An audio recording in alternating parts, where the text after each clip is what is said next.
guys, this is Professor Vitt, and I'm here to walk you through our syllabus. This is a course in critical thinking, as you can see down here along the bottom.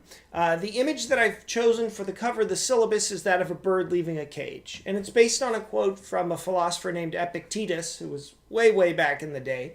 And the quote is, "Only the educated are free." And I just want you to think about this course as a way of freeing yourself. The idea behind Epictetus's quote is that the more that you learn and the more that you judge and evaluate and begin to understand, the better your choices will be, the more full and free your choices will be. The more you know about reality, the better. And so this is kind of our guiding light. This is a course taken in the summer of 2017 through Long Beach City College. There will be no meetings on campus at all for this course. This course takes place entirely online. Now, for many of you, that is a great thing. For some of you, it's terrifying because you won't be able to go and see me in person. But I want to encourage you. I've taught this course many, many times. And if you have a question, please email me or let me know. There's no reason for you to struggle in silence. I entered teaching. I left the practice of law. I was an attorney, and I left for philosophy because it was really and truly the most meaningful thing for me. And teaching philosophy to you guys is exactly the life that I would want. So if you are ever feeling like, oh gosh, I've got a question or this isn't coming together, let me know, because there is literally nothing else I would rather be doing right now. I'm here for you guys, and I'm able to kind of live my dream job, and so I want you guys to feel like, oh gosh, I can email him and he'll get back to me. It won't be an intrusion. Please don't hesitate to ever ask if there's a date that's messed up online or a question you don't understand or a concept. Let me know. I'm happy to type or talk, whatever. Let me know. Okay, here's another quote from Jose Vasconcelos, a Mexican philosopher. And I just love this quote. I want to thank Professor Garcia again for helping me with the translation. My Spanish is not very good, but I've included here on the left-hand side for those of you who do speak Spanish or read Spanish. Only books will lift this country out of ignorant cruelty. The idea, I think, here is that the more that we learn, the more that we put our rational mind at the lead, the more that we think with our minds and don't let our minds be overridden by prejudices or false opinions, the better off we all will be. And so moving forward, that's a great quote to keep in mind. Okay, what everybody really wants to know about, is this typo. Look at that typo. I'll fix that in the final syllabus so it won't be there for you, but it is there for me. Okay, this is your grade. This is how your grade is made up. Most of your grade will consist of 7 quizzes. Now, these aren't weekly necessarily, but they're pretty close, right? Sometimes you'll have 2 in 1 week. Most of your grade comes from your quizzes. So as you're moving along, make sure you put the time into those quizzes so that you get the best possible grade you can get. We have 2 additional components for this class. The first one is going to be a paper on Roswell. It's a ton of fun. That's worth 20% of your grade, so that's like 2 of the quizzes. And then there'll be a final presentation. It's due 7/21 of 17, not 16, obviously. I don't expect you to get a time machine and travel back in time to turn it in for a class that hasn't started yet. And the presentation is worth about 1 of your quizzes. The quizzes usually happen like this. I give you guys a study guide, and then I give you guys a lecture video, and then you read the chapter, and then, boom, you take the quiz. And that's how it proceeds. I do want to make a small note here about this class. This class is over on July the 27th, and it starts June the... let me check.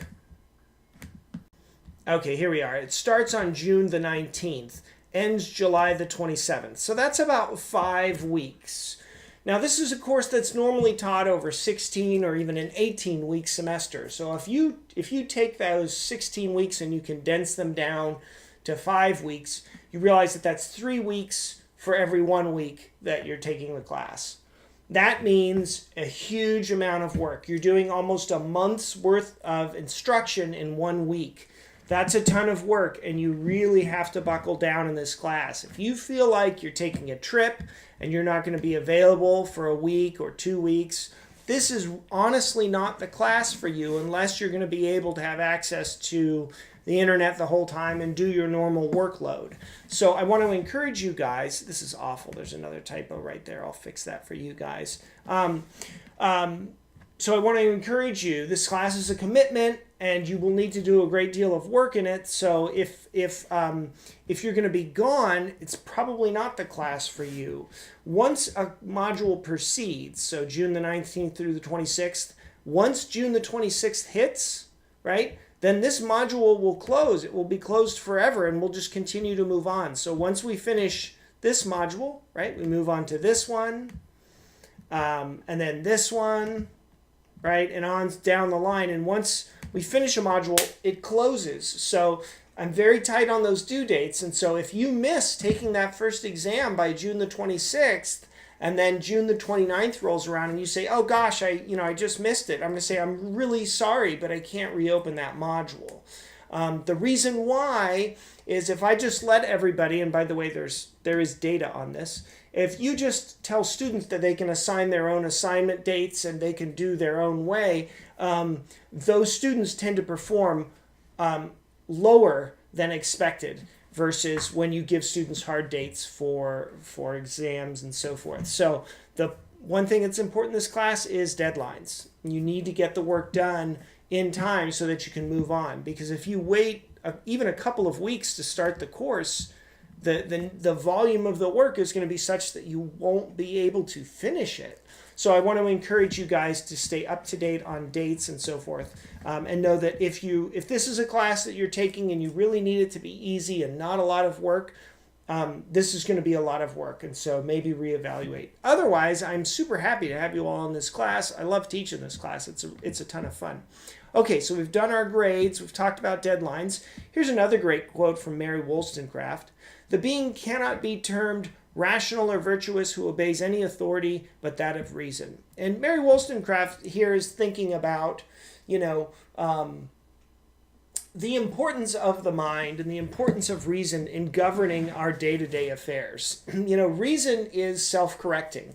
If I've made a mistake in my logic, I can be shown that, or I can detect that, and then revise my belief.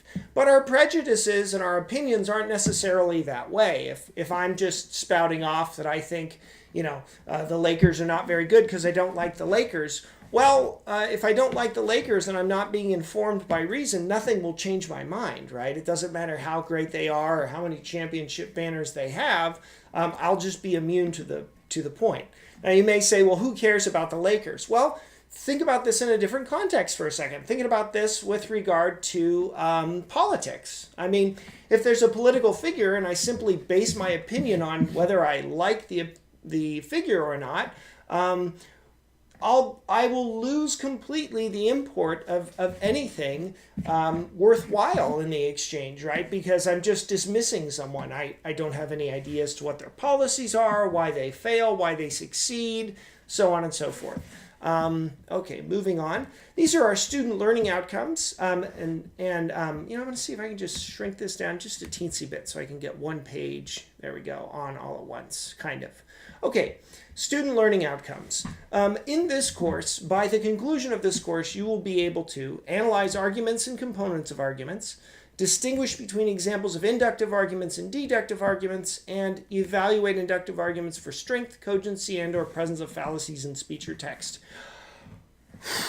That's a lot of Greek, and you have not taken this course yet, so it wouldn't surprise me if some of this didn't make sense, or even all of it. So let me talk about it just briefly. When we talk about arguments in philosophy, we mean something very particular. We mean a structure, right? A set of statements and which are supporting a conclusion, and they usually have an inference along with them. So the idea is you have reasons for thinking something, and those reasons support your conclusion. That's what an argument is. Usually when people say argument in the everyday world, they mean like a screaming match or something that ends up going viral on YouTube. That's not what we mean. Then we're going to talk about types of arguments, and there are two different kinds of arguments that we're going to talk about in this class. And the difference between them is the extent to which they support what they're trying to prove. Arguments that don't support things 100% are considered inductive arguments, and deductive arguments are arguments where the premises support or guarantee the conclusion with absolute certainty 100%. That much being said, don't worry, you don't need to know that right now. And then lastly, we're going to look for, what this is really telling you is we're going to look for ways where arguments go bad, right? Sometimes arguments go bad because they don't have a certain formal structure. Sometimes arguments go bad because there is not the proper relationship logically between premises and conclusions, but there is a relationship psychologically between premises and conclusions. I know that sounds weird and crazy. Don't worry, we'll get to it. All right, another great quote. Give yourself a little break. Doubt grows with knowledge. This comes from Goethe, but I just love this picture of these blokes here, just right with this rope thing. So the idea is behind this picture, maybe these guys know something that we don't, and they're able to commit this great feat. Or maybe the idea behind the picture here is when you understand better how the world works, you understand that this itself would be an impossibility. And so that engenders in you, it creates in you a kind of doubt, a sort of questioning. And as critical thinkers, what we want to do is feed that doubt as much as possible. Now, when I say that, I don't mean I'm going to have you doubt, everything you believe, blah, blah, blah. Not at all. In fact, this is a good time to make this point. I will never grade you on your personal beliefs in this course. So it does not matter to me whether you believe in ghosts or whether you believe in UFOs or whether you believe in psychics. It is largely irrelevant to your grade. I don't care what you think. I care how you think. So I've had students who are all across the spectrum, right? I've had students who just absolutely are convinced of alien abduction, and they got an A. And I have students who think that is just a bunch of hogwash and bad anecdote, and they've gotten A's, right? So it's just a way to remind yourself, okay, he's not going to grade me whether I think Roswell was real or not. I'm going to grade you how well you used the tools that we've developed in the class and applied them to a UFO crash that happened in Roswell, New Mexico in July of 1947. So in that sense, this class is kind of fun, right? We talk about these different things. Here's another topic that we're going to talk about intermittently, kind of throughout the course, will be second sight, or people who claim to be psychic. And, one way to think about why we do this is normally we don't think of people as psychic. We don't think somebody's just going to be able to, lift something with their mind, woo, right? Or see something without actually being able to physically see it with their eyes. So the idea that someone could perceive an event that's remote, both in terms of time and space, is a remarkable and extraordinary one. And so when we have these great claims, these extraordinary claims, we have to be sure that we're thinking about them properly. Because if we can think about our extraordinary claims properly, then when we come to more ordinary claims in our lives, we'll be in a better position to make those connections. So, okay, we'll be studying perception in this class, perceptual error, and we'll also be covering memories, which are not as good as you think, if I'm remembering the chapter correctly. No, okay, that was probably a pretty stupid joke. Many of you didn't even realize that was a joke. Please don't rewind to see if it was funny or not. Just assume it was and move on. Okay, another motto, control your mind or someone else will. What you'll find in this class is no one is as good as fooling ourselves as we are. We are the absolute kings of deceiving ourselves. There are a variety of reasons for this, but it is nonetheless true. And so my hope for this class is that you will emerge from it with a little more freedom, a little more control over your mind and the conclusions that it reaches. Okay, that's good. All right, here's our Epictetus quote, only the educated are free. And here is me. This is my phone. If you call it, that rings in my office. I won't be there, but I'll get the voicemail as a message. You can email me, rvitt@lbcc.edu. I also have some contact information here. Instagram, you can scan that. Facebook and Twitter. Tough to say which is the easiest to get me at. Probably Twitter, but it just depends. And if I'm able to answer you right away on Twitter, I totally will. The only thing I won't do is carry on a public discourse about your grade. Meaning, if you ask me on Twitter, "Hey, what's my grade?" then I won't be able to discuss that because that's public. And I want to keep your grade your business. But we can email, or if it's a quick question about material and so forth.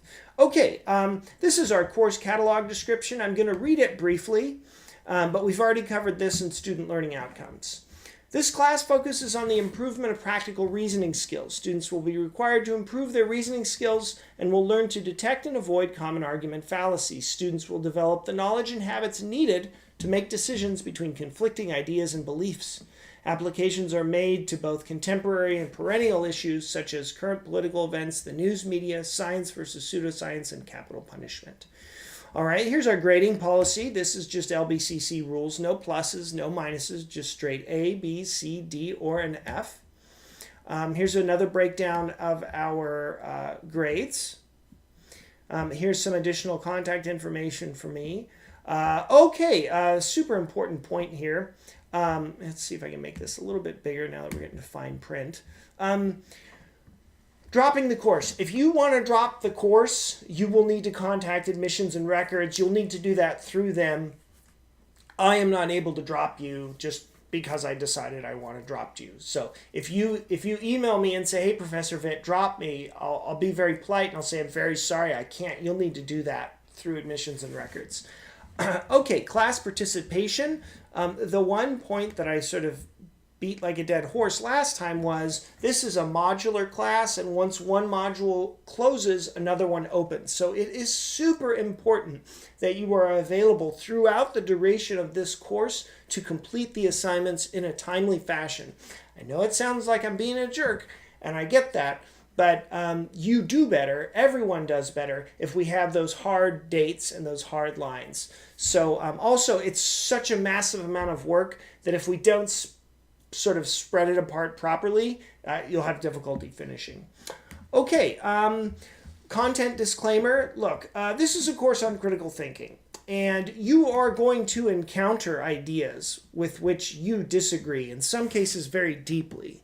That is absolutely fine, and that is part of education.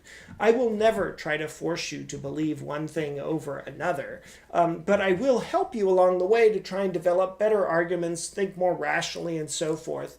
But that's very important to me, particularly even though we're not going to talk about politics in this class very much. That would be a good example, right? Sometimes you take a class and there's almost this pressure from maybe students or a professor to have a certain political view or to have a certain view about, song, music or whatever it is, and that's not this class. I'm not going to grade you on your politics, so don't worry about it. Okay, internet access. You will absolutely need to have internet access for this course. Your email address, the only way I have to contact you is through Moodle, and we're going to be working in Canvas, but as long as your email account is registered with Moodle, I'll be able to get to you. So make sure that the email that you check regularly is the one that you have registered with the school on Moodle. If it's not, you need to update that pretty quickly so that you don't miss any announcements. Okay, academic integrity and plagiarism. I don't think this will be a big problem in this course because I typically craft my assignments different every semester, and I also make them so unique that nobody has done it before usually. But the bottom line is this. There's one thing that you can do in a class that academically that's worse than anything else, and that's when you take someone else's work and you present it as your own. So you take language verbatim, you put it into the paper, you put it into the presentation, you don't tell the professor. I just want to assure you all, I know it doesn't seem like a big deal, but for academics, for professors, this is a huge deal because it's stealing, right? You're stealing points, you're stealing grades. So and when we get to the paper, we'll talk about this more, but you always want to attribute your sources. So you always want to say, hey, I actually got this idea from Genghis Khan, blah, blah, blah, blah, blah, or something like that, right? So just make sure that that this is how this goes, right? That we don't. And there's another point here I should bring up before. Let's see. Yeah, I'll mention it here too. By entering the class, you're representing that you are the person who is doing the online learning. Obviously, no one has a telescope which is capable of locating you in your house and making sure it's you doing this and not someone else in your family or someone else you've hired or whatever. So by signing into the course, you are confirming that you are in fact the person who's taking this course. Student Success Centers, these are available on campus. They're very useful. I think they're great. We also have some access services that I would encourage you guys to take advantage of. Also, veterans. We do have a Veterans Affairs office at Long Beach City College. There's some information. Career and Job Services Center. Some people may say, I don't care. Listen, I have friends who spend literally, and I'm not joking, over $1,000 to get their resume revamped, right? They just pay somebody who does it all the time, and they're very well, they're very successful, and they generate this great resume. You can get things like that. You can get, help in looking for jobs, having people look at your resume and so forth. You can get those services here at campus. And so I would encourage you guys to take advantage of that. I mean, there's services that are there for you guys anyway. Okay, assignments. I've attached a tentative schedule at the bottom, which we'll go over below. But I reserve the right to, hold on.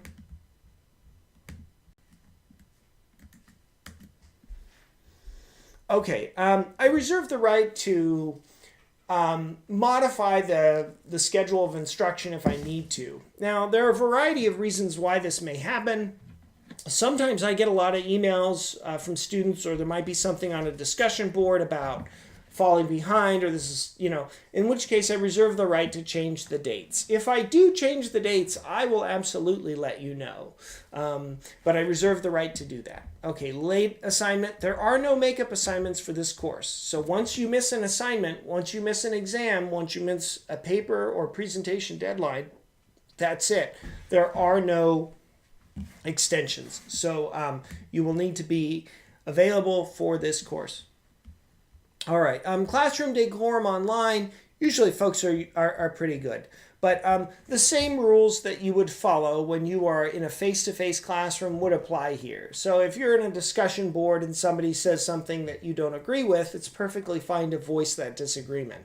But don't cross the line and personally attack somebody.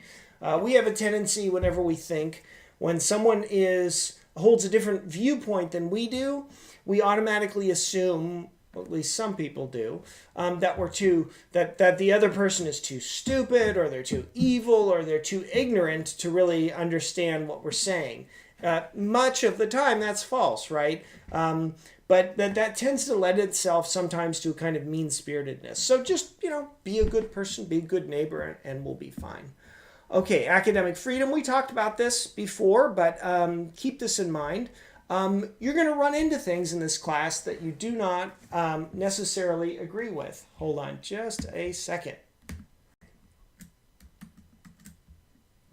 Say hi. Hi. All right, good job. Thanks, Ellie. Hey, come here. Love you. Thank you. That was my son, Owen. I have another son, Maxie, and you will periodically see them probably just bouncing in and out real quickly. In fact, they're in the first chapter too, first chapter video. I'll try to keep those interruptions to a minimum, and I apologize, but sometimes the kids bounce in and out. So, okay, academic freedom. Remember, you are going to be exposed to some topics or some ideas that you may not agree with. That's fine. I don't need you to buy the car, just look at it, right? So I'm not going to be that car salesman saying, hey, you need to do this, you need to do this. There's no pressure. I'll present ideas, and you can agree or disagree with them to the greatest extent of your own liberty, right? It's perfectly fine. Class attendance. This is a fast-paced course, so make sure that you're there. And guidelines and information. Make sure your spelling and punctuation and so forth are correct. Look, there are going to be typos and things that you turn in. It typically doesn't bother me too much. But if you're missing, the capital letter I, and there are major comma splices and clear, papers in clear need of revision, those things will count against you towards your grade. Okay, I believe that does it. Here's our class schedule. One thing I want to devote a little bit of time to right now before we jump into the beginning is just, hold on just a second. Okay, notice right here in the second part of July, I have a module that opens on the 10th, and then 5 days later, 2 days before the next one is due, I open another module. That's because we have so much information to cram into such a small period of time that I wanted to give you guys enough time. So a couple of points here. Our class runs, this first week is June the 19th through June the 26th. We're going to be covering the first 2 chapters in the book, What and Why. Also, we're going to be talking about the course toolkit and then taking exam 1. Make sure that you get that done by June the 26th. Please don't wait until the 25th or the 26th, right? And you're just about to do it and oh my gosh, it doesn't. Get it done early as quickly as you can so that you're done for when the next module opens up. Some modules you'll say, oh my gosh, is that it? Is that all we're doing? And then other modules you're going to say, oh, will it ever end? At least I would. And so keep that in mind. You don't know how much work is coming until you kind of take a look at it and run through it for that week or that module. So this is our first module. Then we're going to be talking about what critical thinking is and why the heck we would study it. Then we're going to talk about sources in Chapter 3, which is where we're getting our information or getting our knowledge from. The idea with sources is if you don't know how to evaluate good and bad sources, or you're not made aware of good and bad sources, then your thinking will be bad. It doesn't matter if you are the greatest chef in the world. If I give you rotten eggs and rotten sugar, then you're going to have a tough time baking anything with that, right? The same is true for the information that we put into our minds. Chapter 4 is about logic. Logic is the study of argumentation. It's a gas. Chapter 5, we're going to be talking about observation, which is really a fancy way of Mr. Smith's for saying science. During this time, I will be releasing the Roswell paper assignment. It'll be due July the 10th at or before midnight. And then that's right, due at or before midnight, but you'll have roughly a week to compose it. And then the next week, notice that this takes place during the July the 4th. So I will try to open this module a tick earlier, or these two just a little bit earlier in the event someone is, I know the July the 4th holiday is in there, so if you want to try and get a little bit done before July the 4th, I understand. Then we're going to be talking about alternative explanations and oddities in natures and numbers. So sometimes there are explanations for phenomena that are less extraordinary than a sort of paranormal claim. In which case, we'll talk about what the burden of proof is there and why these would be good explanations. Chapter 7, we'll talk about perceptual error and trickery. You'll also do your exam there, exam number 6. Although I think, that's fine. And then you will have your individual presentation due this week. I will open it July the 15th, maybe a little bit before, and the presentation will be due July the 21st at midnight. Last thing that we'll do, the last module is memory errors, and that'll be due July the 27th.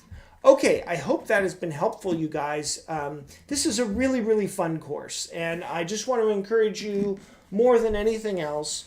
If you have a question or you have a concern, just email me or tweet me. I am more than happy to answer and respond. Don't feel like you have to suffer in silence. Most of the time I get back to you the same day.